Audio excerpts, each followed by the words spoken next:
everybody. If you're watching live, we're here in San Andreas High School. We're right here in the demonstration classroom with the students. Welcome to the virtual classroom series, AgTech Around the World, where we interview via Zoom professionals and companies who are doing the exciting things in the world of controlled environment agriculture. Can you guys hear me okay? Okay, good. So I'm Cheryl Anderson. Here is Christopher Hart. Hello. And welcome everyone for coming. We are recording this. Sorry, let me just do this here. So the goal of the series is to help you guys get exposed to careers and companies that you may not have access to. So it's to help you guys see what else is out there outside of what you would normally do. So, and then let's see, really quick, the Advanced Technology Farming Pathway to Students Opportunity to State the latest logical and commercial growing techniques in controlled environment agriculture around the world. A uniquely designed reciprocal inclusion with special education and general education students offers a hands-on approach where they gain real-world skills to apply their sciences, learning benefits of healthy eating and running a student business within their integrated core curriculum. So if you love the topic of NASA, of space, of lights, and growing plants, you guys are in for a treat because today we have Dr. Matthew Mickens. Mickens obtained a Ph.D. in energy and environmental systems from North Carolina A&T State University.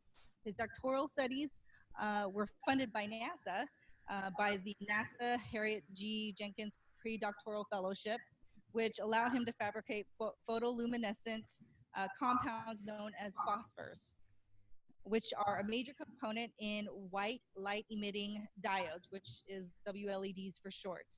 By studying ways to tune and manipulate light spectrum, general lighting, he was placed on a path to discover the ways to manipulate the light spectrum. So you see the different lights here in the classroom. He was placed on a path to discover different ways to grow plants, and is after an internship at NASA at Kennedy Space. So thank you, Matthew, for taking the time to talk with the students today. Everyone give a warm hand. Can you hear me? Are you able to hear me okay, Matthew? Yep, I hear you. Thanks, Cheryl. Okay. We have audio problems. We aren't able to hear you quite yet. Give me 1 second. Okay. Wonder if to change the audio on the side. the audio is not going through up there. Here. Is it not coming clear? Nope. Okay, while we're waiting to get Matthew's audio up, I'm going to have you guys introduce yourselves and say your name.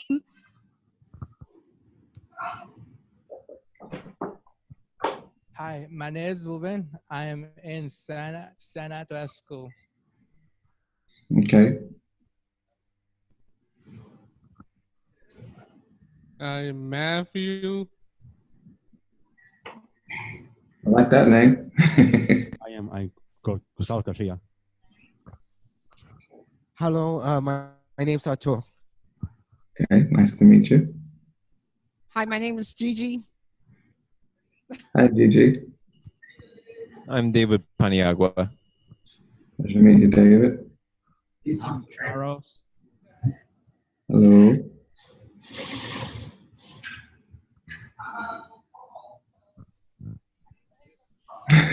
Hello, my name is Coral. Hi, my name is Juan. Hello, my name is Gustavo. Nice to meet you. Hi, my name is Sergio Muro. Known to these students as Mr. M. I'm an instructional assistant here at San Andreas High School. Okay, Sergio. I am Mr. Bernardi, filling in for Mr. Check today. Pleasure. Nice to meet all of you. So yeah, again, thank you for joining us. So do you want to jump right into it, Matthew, and kind of just introduce yourself? And yes, I am Matthew Mickens, and I'm actually running my own vertical farm right now. I'm pretty much turning a warehouse, it's an empty warehouse, into a controlled environment using LED lighting and an enclosed box, so to speak. But it's a large-scale vertical farm. And I've been doing this almost a year, not quite a year, but before I got into this area, I actually received my controlled environment training at the NASA Kennedy Space Center. And that will be the focus of my talk today, is that experience that I got there. I got to do some really cool things, and I got a slideshow that I think people will enjoy a lot.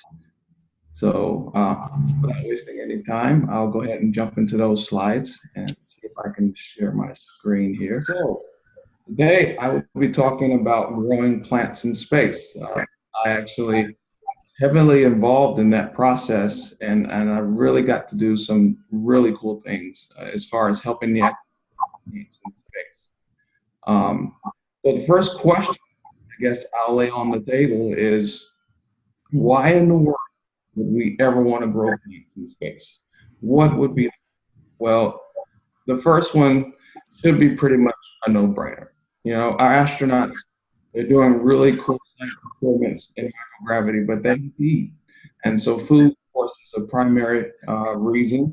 But when you think about food, the astronaut diet is actually heavily packaged. And so a lot of their food has either deficiencies in vitamins, or the vitamins actually degrade over time. So fresh food is the ideal, I guess, the contribution for the astronaut diet. And then also, plants are considered to be a life support component. So if you know about plants in terms of how they grow, they actually take in the carbon dioxide that we breathe out, and they produce fresh oxygen. So plants can actually be a source of regenerating an atmosphere for the astronauts. Also, they could be a source of water. And you may think, well, plants use water, but at the same time, plants undergo a process known as evapotranspiration, where they actually release water vapor as they grow. And that water vapor can be collected and condensed and be made into pure water. So they can be a source of water. And then lastly, which it's probably hard to put a value on this, but plants present a psychological benefit for the astronauts. It gives them something that reminds them of home. It's nice that for the astronauts to have something green and growing on the space station. So now, in terms of plant growth and the environment, well, growing plants is not a hard thing to do. As long as you have light, water, fertilizer or nutrients, an atmosphere, and the right temperature, plants will grow. But it all depends on the environment. Different environments make it more challenging to grow plants. And of course, space is not easier. So now, when we think about those components of the plant growth in their environment, well, in terms of lighting, NASA has actually done quite a few tests on using electric or artificial lighting known as light-emitting diodes, or LEDs. You've probably heard this term before. And then we've been using red and blue LEDs at least for the last 2 or 3 decades. And while I was at NASA, this was my core area of expertise. I actually got to play around with the entire spectrum, not just red and blue, and perform ground-based studies that actually was beneficial in terms of finding what are the right colors for growing plants. And so my research, I actually got to play around with other combinations of colors, like for instance, white and green LEDs. And I've actually found out that, you know, plants actually use quite a bit of green light when it's actually misunderstood that, you know, because plants are green, they don't really use green light, but they actually use quite a bit, and it can be used very strategically to grow plants a lot faster. And so that's primarily my research was to investigate, you know, what are those color combinations that make plants grow the best. And I actually got a chance to publish my research in an international journal called Life Sciences in Space Research. And so in this project, I actually grew red romaine lettuce. It was actually a variety called outrageous. And you can see here on the bottom, I have various pictures of combinations of colors that I use. And I use the colors of light to actually change the shape of the plant. And so by changing the shape and the size of the plant, you're actually able to change other things, such as, you know, how much yield are you getting, or how much nutrients the plant is producing. So light is a very influential parameter as far as growing plants. Now, I also got a chance to play around with another aspect that NASA has been exploring, and it's called autonomous growing. And so we actually tested an instrument called the FarmBot, where it actually would do a lot of autonomous tasks, such as it will use a robotic arm to either do planting, watering. It even had the arm could actually pound down weeds if we needed it to. And so we tested the FarmBot for a series of months. We actually now have, just before I left, we donated the FarmBot to the Kennedy Space Center Visitor Center, which it's actually now in operation, and you can get a chance to operate it if you ever get to go. So here's another view of the setup of the FarmBot. We actually had our LED lighting installed on the top here. These are actually a light fixture from a company called Bios Lighting. So we got to actually understand how astronauts could actually employ artificial intelligence or robots to do their tasks for them, so that they can actually spend their time doing, other things related to a mission. So let's go a little bit closer. Exactly where do all the cool plant growth experiments take place on orbit? And of course, it is the International Space Station, and we call it the stepping stone to the solar system. And that's pretty much what it is. And if we're going to increase our presence in the solar system, we have to start somewhere. And so the International Space Station has been a platform where we can actually conduct experiments in a microgravity environment so that we can test ways to optimize things such as plant growth. Now, you may not know this, but the space station was actually constructed with a aircraft known as the Space Shuttle. You may have heard of it. And so in 1998, the Space Shuttle started constructing the space station beyond the next decade. And up until about 2011 or so, when the space station was completed, we actually had no need for the Space Shuttle anymore. So we actually retired it. So think of the Space Shuttle as the truck that built the International Space Station, so to speak. So when we were finished with the space station, we pretty much retired the truck. And so now we get to do all of these cool experiments on the space station. So just another closer look, and some of you may already know, here's some fun facts about the space station. If you know the size of a football field, for instance, it's about, when you include the end zones, it's 120 yards, which is about 360 feet. Now, the size of the International Space Station, or as we call ISS, is 361 feet. So it's basically the same size as a football field, but just 1 foot longer. It weighs 800,000 pounds, and it's actually moving at 17,500 miles per hour in orbit. That's 4 times the speed of a bullet. And it's currently about 220 miles above the Earth's surface. So just a little bit of fun facts. Now, in terms of the space environment and how some of the challenges that we occur, and one of those is watering plants. Watering plants in space is very challenging. For instance, on the left here, you can see we have a droplet of water, how it looks on Earth. You see it has this teardrop shape. Well, in microgravity, water doesn't do that. It actually has a tendency to form a sphere. And that sphere makes it very hard for water and air to mix. And so this could actually be very problematic for plants. And I want to show you a quick video just to give you an idea of how challenging it is to mix air and water in the same space. So check this out. I want to make one big bubble, if I can. Okay. So good. So good. So that's like a thick spherical shell of water. Wow. Now, let me show you something wild. Oh, look at that. A droplet with bubbles inside of a bubble in a water.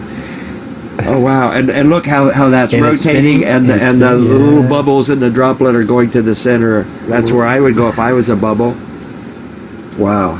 Oh, wow, look at that. The first transfer through the interface excluded all the bubbles from the droplet. Wasn't that cool? So you can see how water and air basically occupy the same space. And this makes it really hard for plants because the roots actually need the right mix of water and oxygen to grow properly. Now, there's another aspect that's very challenging in terms of how water behaves in microgravity.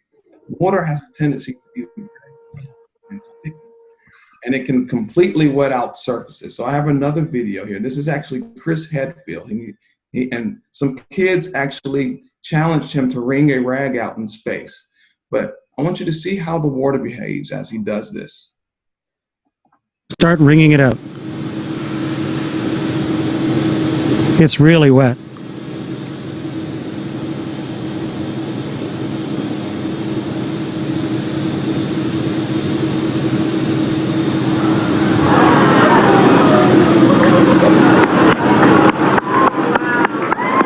It's becoming a tube of water. The water is all over my hands. In fact, it rings out of the cloth into my hands. And if I let go of the cloth carefully. Now, isn't that crazy? So imagine that rag being a plant root. And the first thing that the plant is going to do, it's going to respond because it's completely wetted out. And so the plants are going to think it's going to give off a flood response. Or for instance, say there was a part of the root that did not get any water, then that will induce a drought response. And so either way, the plants can be stressed by just the way that water behaves in microgravity. So in terms of where we grow our plants on orbit, so this is the VEGGIE chamber. And it's a very simple chamber. The only electrical components are fans and the light cap, which is an LED light cap here. And then you can see this plastic film on the side. These are called transparent bellows. And this is what actually retains the atmosphere for the plants to grow in. Now on the bottom is actually open, and the fans actually bring in cabin air from the space station. So the plants actually share the same air as the astronauts. And the astronauts actually have a tendency to produce a lot of carbon dioxide because they have to exercise at least 2 hours a day. Now, in terms of what we grow the actual plants in, we actually use a bag of media, which we call a VEGGIE plant pillow. And it's basically just a bag that holds the media in place as well as the nutrients. And we actually pre-launch the media and the nutrients all together in this bag. And the nutrients are actually slowly released over time. So that way the astronauts don't have to always supply nutrients. And then we plant the seeds on top, and the plant actually grows from the top of the pillow. Here's a picture of red romaine lettuce. And then to give you an idea, the actual media that's in the bag, it's a ceramic baked clay that we call arsenite clay. It's mostly just a silicone component, but you can see it's a bunch of particles that would actually allow voids and spaces for the roots to go into so that the plants actually have the right mix of water and air. And believe it or not, it's actually the same material that a lot of baseball diamonds use in between the bases. We have used the same vendor as baseball teams. So now, here's a random picture, a nice shot of the back of my head. But NASA actually released this 2 weeks ago on LinkedIn. And it was really just to promote, NASA jobs. But if you look closer, you can see I'm actually measuring out some of the media that we were filling plants for. And so we're actually preparing a payload that's going to be launched. And SpaceX was actually our primary go-to for launching our payloads to the space station. And so that was a really cool experience to be able to touch something, and then I can go and watch it launch from the launch pad and say, hey, I touched something on that rocket. That was a really cool experience. So in terms of where VEGGIE is on the ISS, they're actually now, this is an older picture, but there are 2 VEGGIE units side by side now. So this is called the Columbus module. And you can see it looks extra complicated. There are all these cables and wires and stuff. And then you have this one scene where you have an actual plant growth chamber that's, kind of calming for the astronauts because it's a very chaotic environment. And now they have 2 of them.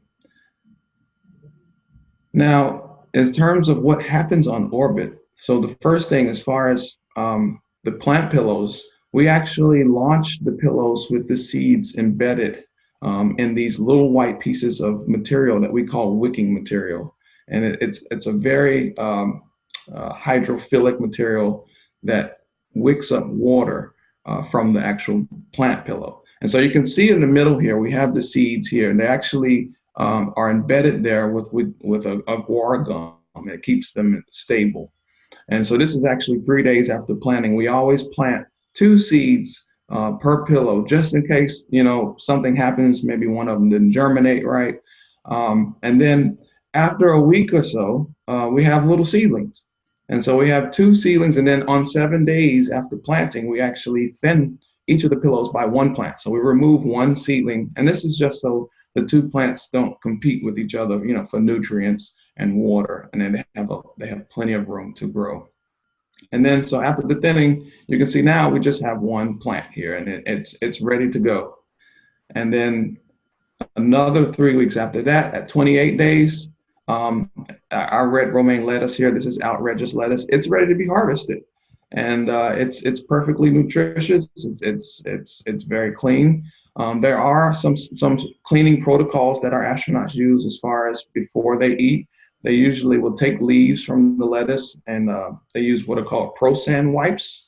It's basically like a citric acid solution, but it just, for safety precaution, the astronauts do like a somewhat clean way to sanitize the leaves.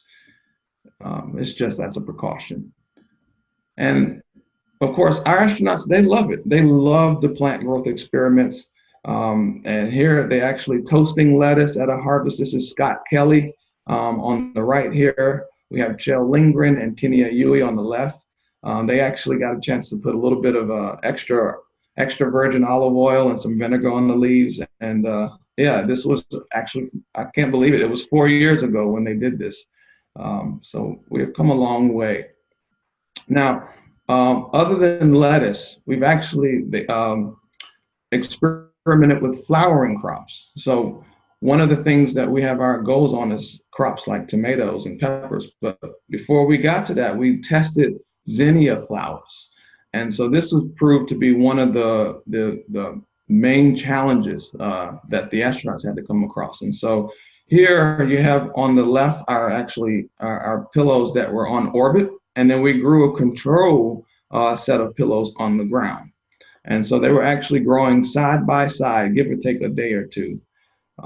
But we ran into a problem.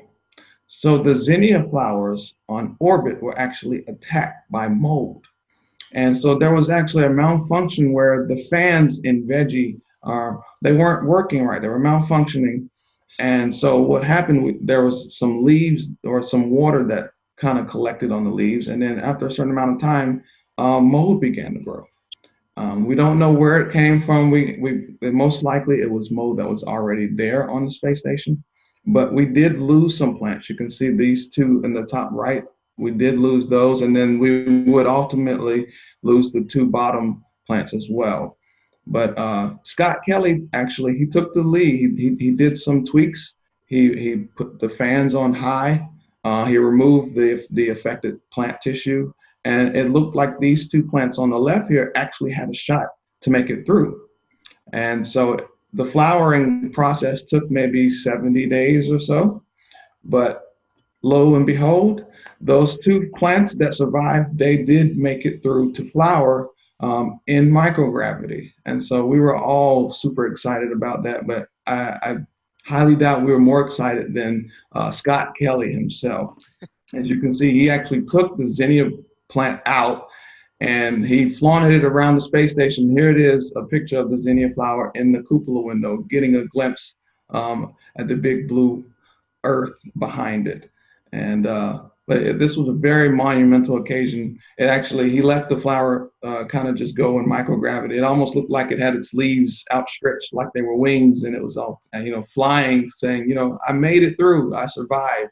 But that's the kind of thing that we're going to need our astronauts to do, is to take charge and really, solve problems as they happen in the moment.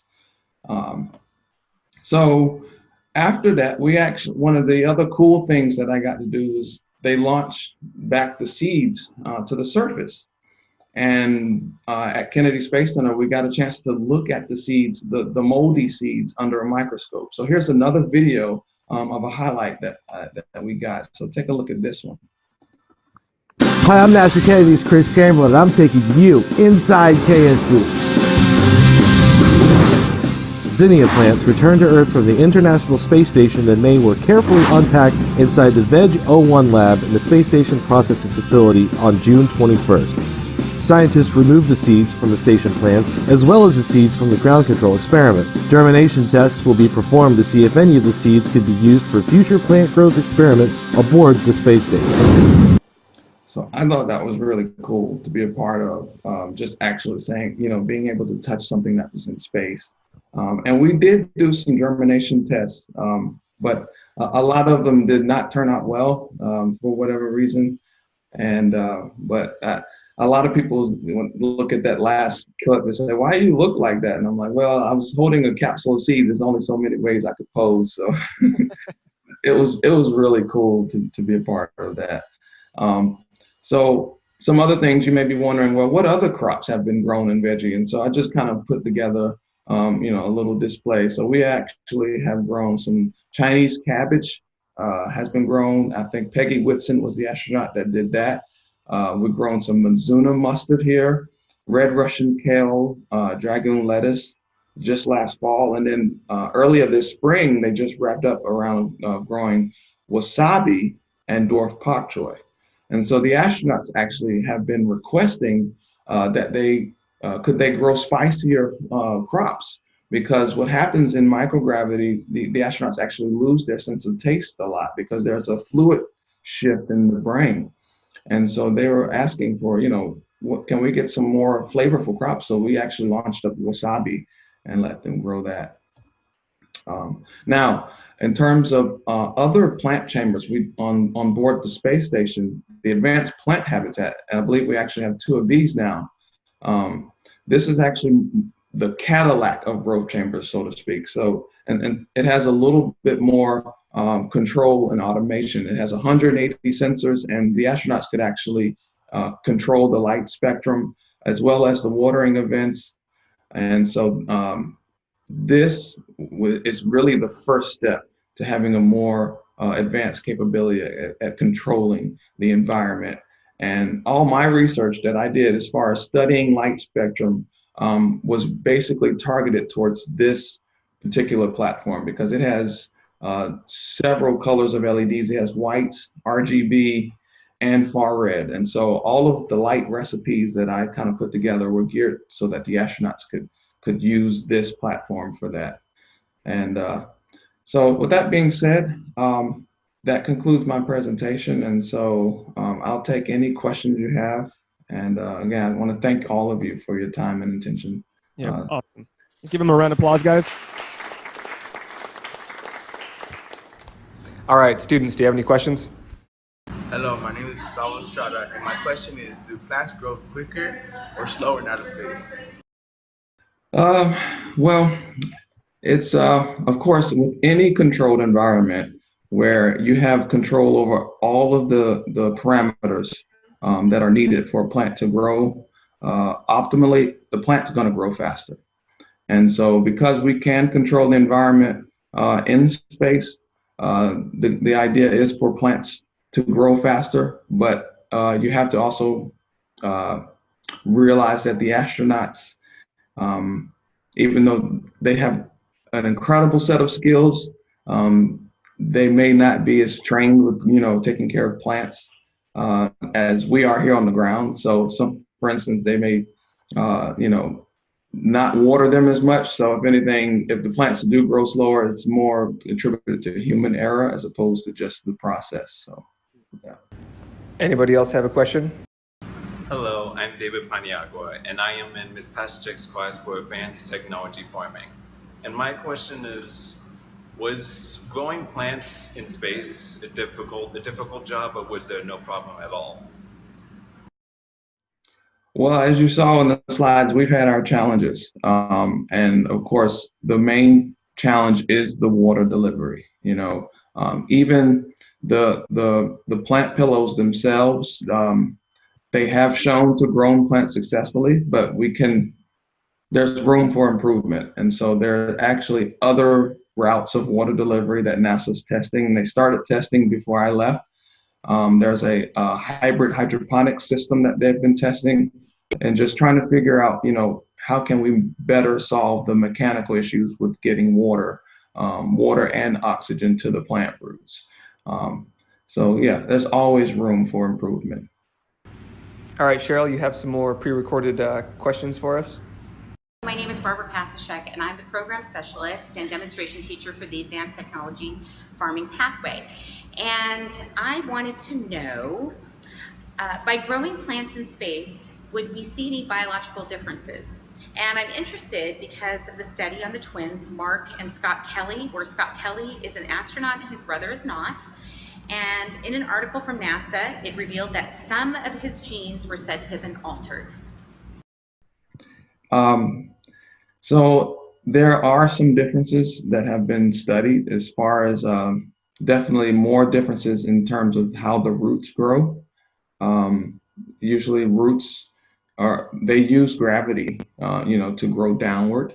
And sometimes in space, we found out that the roots actually, they grow more sideways. But in terms of the plant pillows, that hasn't really affected, the growth that much. We still can grow the plant successfully, but definitely the root orientation is different when there's no gravity. But we don't know what the effects are in terms of, the changes in how DNA is expressed in plants. But we do definitely assume that there are some differences. But in terms of just generally growing plants for food consumption, we've been able to do it quite well. Interesting. All right, so Barbara Pasachek shared some information with me about astronauts that when they spend time in space and they come back down to Earth, and their DNA was looked at, there was actually some missing aspects of their DNA. Could you explain a little bit how and why that happens? Well, it's not that it's missing, it's just for some reason the microgravity environment caused some genes to turn off, and then some genes the expression of some genes to turn on. And it's probably more attributed to just the stress that the astronauts undergo on the body. Just from a physiological, standpoint, the heart doesn't have to pump as hard because there's no gravity. And so, there are tons of factors that, can trigger different physiological expressions, but we're still just at the, scratching the surface, in terms of, what are the differences in those DNA expressions. And so, yeah, something we're going to have to think about if we're going to do very long-term missions, like for instance, to the moon or Mars. Hello, I'm Matthew. My question is, do you have to bugs out of space? That's a really good question. So in terms of bugs, when you're talking about like insects or pests, as far as we know, there are no bugs. Our payloads go through a very strict sanitation process before being launched. But of course, there are bugs in terms of like microorganisms. As you saw, we had the mold outbreak that happened. But as far as insects, as far as we know, there are none on the space station. Now, there have been some, some proposals to use insects. For instance, when we're growing flowering crops like, tomatoes and peppers, how will we pollinate? Should we introduce, some insects inside, to do pollination? I mean, that's been floated out. I'm not saying that that's planned or anything, but there are a lot of suggestions or ideas of using them. But in terms of right now, it's just not not a safe thing to do at the moment to have. So in your presentation, you talked about the mold issue. How does mold or would mold get into space? Yeah, so that's a good question. So we are assuming that it was already present there in the cavern environment. So you have to think, our astronauts, they do receive things from here, but they produce waste as well. And they have, dirty laundry, so to speak, as well. They're living in that environment just as we would live down here.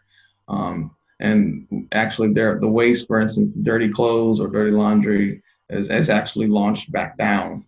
And so you just have to think about, all of the opportunities, that in terms of the environment, they're there. And so what we found was that this mold was an opportunistic organism. It had the right conditions to flourish, and that's what happened. And so it's just something that had to happen so that we could learn how to, better remedy or better prevent these occurrences in the future. Okay, awesome. All right, so I think we have a few more questions. This question is from Gigi. Hello, my name is Gigi, and my question is, are you going to grow plants on the moon? Yeah, so me personally, I'm not going to grow plants on the moon, but that is in the plan. As far as NASA's plans for interplanetary exploration, the lunar surface it actually will make things easier for us. As far as setting up a habitat on the moon, for one thing, if we launch from the moon, that's a case where we could use less fuel because there's less gravity. It would just make sense to go from the moon to Mars as opposed to leaving Earth. And so we would need to have a permanent colony on the moon, and I will assume that plants are involved in that equation at some point. As far as being independent from Earth, there will need to come a point where the astronauts would need to grow crops on the moon. So, if you could give us your estimation, how many years out do you think we are until we have a colony on the moon? Well, I think the new, projected date was 2024 by our current administration. So I would, if I had to guess, within the next 2 decades, definitely we should see more activity in what's called the cislunar space. So awesome. All right, we have another student question here. Hi, my name is Juan Valle. And my question is, do you plan to go to outer space to grow a garden? Yeah, yourself? So one, I don't plan to go to outer space, but I do plan to grow a garden. a really big garden. And so basically all the skills that I got at NASA in terms of, a controlled environment, I'm going to definitely apply those to growing a garden here to feed Earth. But I don't plan to do it out of space. Awesome. Yeah. Hi, my name is Ruben, and I am in San Andreas School. And my question is, how they getting water nutrient of the plants? Yeah, Ruben, that's a really good question. And we get that a lot in terms of, what is the route we take. So you saw in terms of the water and how the actual plant pillow holds the water, but the plant pillow itself was designed to be a passive watering system. So there's actually a perforated area on the bottom that where you can just sit the plant pillow on what is called a root mat, and that the water would actually, through capillary action, be wicked up into the plant pillow. So we found out that that wasn't very efficient. And so then the astronauts actually had to start injecting water directly into these little nodules that we had on there. So it became more of an active watering. And so the astronauts had to inject water on a schedule for the plants. Now, in terms of the nutrients, those were already pre-launched with the media. So with that media, we actually mix a fraction of a slow release fertilizer. It's actually NASA had a partnership with a company called Fluorocan.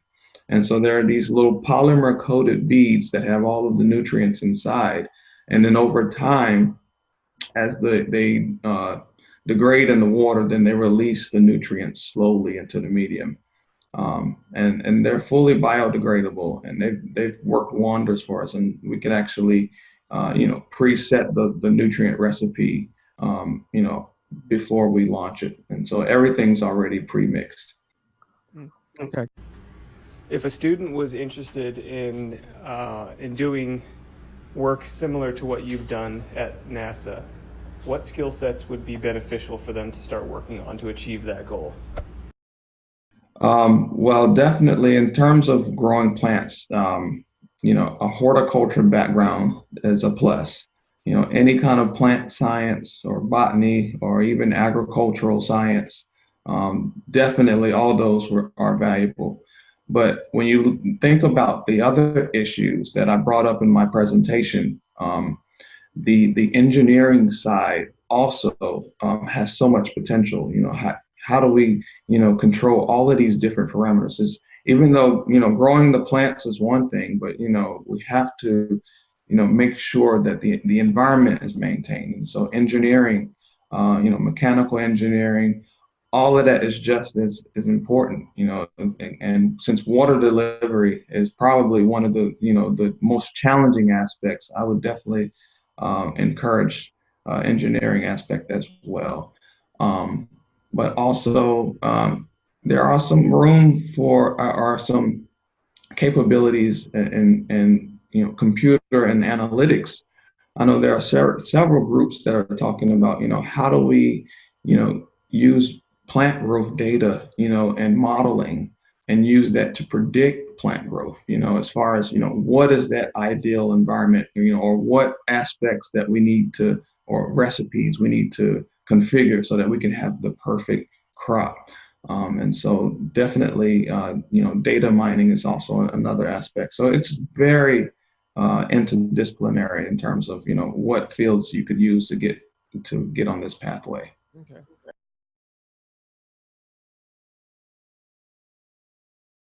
Gotcha. All right, yeah. Shirley has a question. Hi, question. I noticed in one of your slides you had, I believe it was lettuce growing from different light spectrums, ranging from like green and white, for instance, all the way to sunlight. Now, when you had those growing, did you have it growing through were those consistent throughout from seed to harvest? So yeah, my goal with that research basically was to provide the same spectrum throughout the entire cycle, but all of the other parameters were maintained the same. So it was basically, I had different series of samples that I exposed to the same environment, but the only thing different was the spectrum. And so but based on my observations, I found that, that some spectrum were more beneficial at certain parts of the cycle. So even though I didn't plan on it, what I found out was that, well, hey, for instance, the white and green spectrum was very good for germination. But then it kind of slowed down, like the last 2 weeks of the cycle. But then there was another spectrum, for instance, white and red, that boosted growth near the end of the cycle. So I found out, well, hey, you could actually change your spectrum during the cycle to kind of, maybe you could amplify or boost your yield that way, or if you wanted to boost your nutrients. So I was basically, scratching the surface on what could be done with lighting. So you can change your spectrum to get different outcomes. But for that particular experiment, I just kept the same spectrum throughout the cycle. So inside the classroom we have, and I think I mentioned it when we met in Japan, we have Eclipse LED light bars by Illumitex. I noticed one of the things from use of these lights is that the heads of lettuce are extremely dense, crazy dense. So that would be our first-hand experience where the color spectrum really affected the plant growth. You'll notice when we grow these with these lights, the density of the leaf area of the lettuce is 3 times that of which we would be growing, say, inside with standard lights. Yeah, I mean, we definitely have the capability since we can control the spectrum. You can optimize in so many different ways, and the beauty of it is, you can meet the goals of whatever the grower has with just those light recipes. So definitely, that's awesome, man. Awesome. So I just wanted to say that highlights of the presentation were, we have a farm bot here, and that you guys were testing it for use in space, and it's now at the Kennedy Center. Thank you. I know it's something that the students have had an opportunity to learn, and that was neat to see. Also, the skills that the astronauts used for germinating and growing were pretty cool. How the water behaved in space. I never thought that the conditions would have it behave that way, and it was really interesting. And I love how you compared the size of the space station to a football field, or the materials you used to grow how you said it was similar to that of a baseball field, that you would find in a baseball field. And I don't know if you heard them, but the students were oohing and ahhing, especially with the space station size and how much it weighed and so forth. Really cool. Was there anything else? Okay. Yeah. Well, I will say with the FarmBot, so I got a chance to actually meet the founder of FarmBot. So we had a workshop at the Space Center 2 years ago, where the founder came and all of his software and engineers came as well, and we just had a collaboration session, on how we can just exchange ideas, in terms of controlled environment and how can we make it better. And there's a YouTube clip. You can actually go and Google it. Just Google FarmBot at NASA. And I think there's like an 8-minute clip. That's a really good clip on, as far as that whole connection that we made when they came to the Space Center. We had a really good time. Awesome. All right, thank you for giving us your time and doing this presentation. And so can we all give Matthew a round of applause? Thank you. You guys were a great audience, and the questions were really good. Thank you. Awesome. Again, thanks, Matthew, and we'll keep in touch. Talk to you later, man. Yep, thanks, Chris. I appreciate it, man.